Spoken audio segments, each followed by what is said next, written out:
Good evening and thanks for joining us on this busy Sunday. We begin with the breaking news that another American service member has died in the war with Iran, this time in Saudi Arabia. That brings the number of American troops killed in the conflict to 7.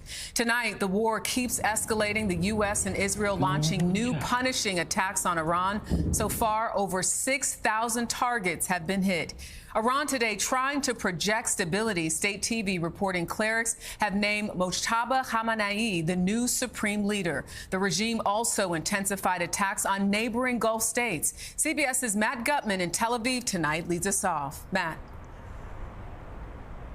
Jerika, good evening. The U.S. and Israel have warned that this is a new phase of the war and that it would intensify. And now, for the first time, we are seeing Israel and the U.S. going after critical Iranian infrastructure. A cloud of sooty smoke is blanketing Tehran after Israel targeted what it said were the regime's primary fuel depots overnight, igniting a fire that lit the city orange and even rained down oil droplets. Drivers on this highway forced a detour around the flames. And this video appearing to show gutters erupting in flames racing down the street. The Red Crescent says over 1,300 Iranians have been killed in 1 week of war. And tonight, a chilling warning from CENTCOM, urging Iranians to stay home because the regime is, quote, knowingly endangering innocent lives by firing missiles and drones from places like schools and hospitals, which could then be targeted by the U.S. and Israel. Though pummeled for 8 straight days, Iranian drones still squeezing through air defenses in the Gulf, one turning Kuwait's Social Security building into a tower of flames. Dubai's airport also hit this weekend.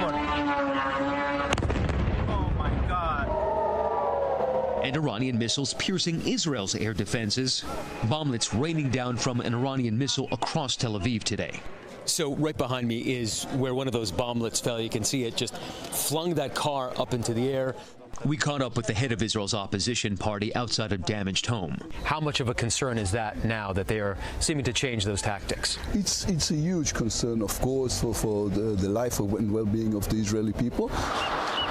And tonight, a week after the U.S. and Israel killed Iran's supreme leader and dozens of senior figures, the country's clerics have announced they've selected a new leader, Ayatollah Khamenei's son, Mojtaba Khamenei, a known hardliner close with Iran's security forces.